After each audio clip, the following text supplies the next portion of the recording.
Everybody, get ready to hear Better Late Than Never from the Season 2 episode of Thomas the Tank Engine and Friends, aka Thomas and Friends. Originally from Thomas and His Friends Get Along and Other Thomas Adventures. Narrator is George Carlin. Here we go.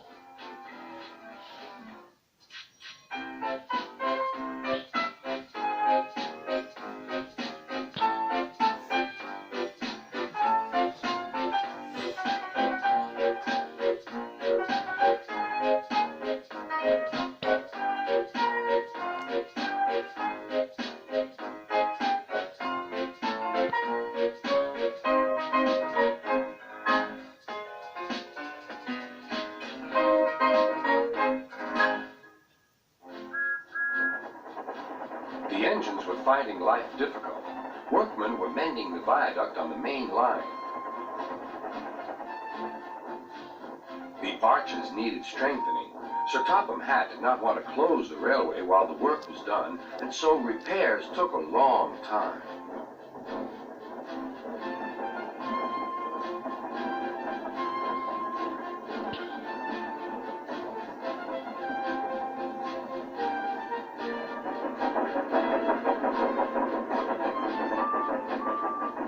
The engines had to take great care when crossing the viaduct, and the delay often made them late on their journey to the junction, where they knew Thomas would be ready to collect his passengers.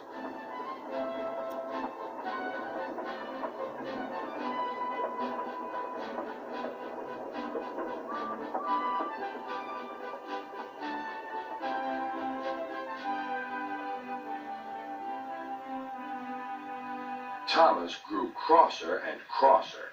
"Time's time," he grumbled. "Why should I keep my passengers waiting while Henry and James dawdle about all day on viaducts?" "Don't blame me," snorted Henry. "If we hurried across the viaduct, it might collapse, and then you'd have no passengers at all. What would you do then?" "Run my train on time, for one thing," retorted Thomas. He hurried away before Henry could answer. Bertie was impatient too. He was timed to arrive just after Thomas. His passengers found that instead of going straight from the bus to their train, they were kept waiting till Thomas arrived. Soon Bertie grew cross with Thomas. "Late again," he remarked, as Thomas panted wearily in.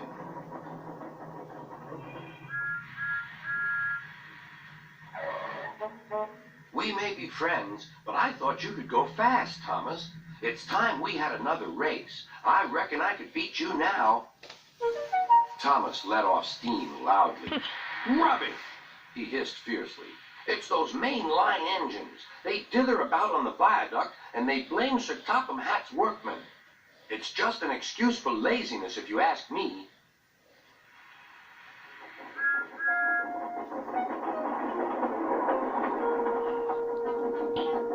One day, James was later than ever at the junction. "I'm sorry, Thomas," he puffed. "I was held up at the station, and the viaduct made it worse." "It's lucky for you I'm a guaranteed connection," grumbled Thomas. Before James could answer, he puffed importantly away. Come along," he panted to the coaches. Annie and Clarabelle did their best, but Thomas soon found that he couldn't save much time.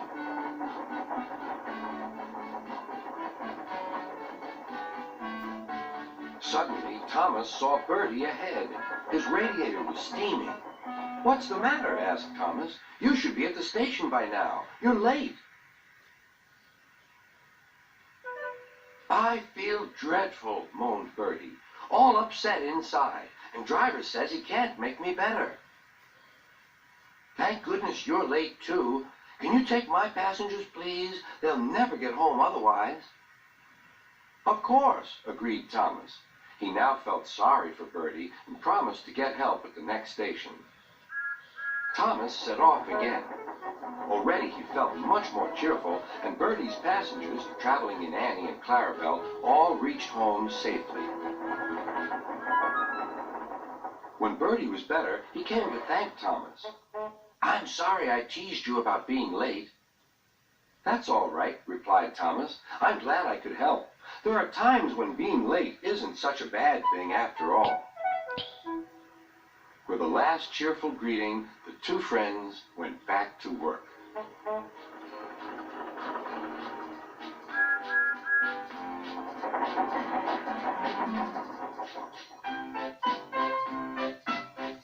James,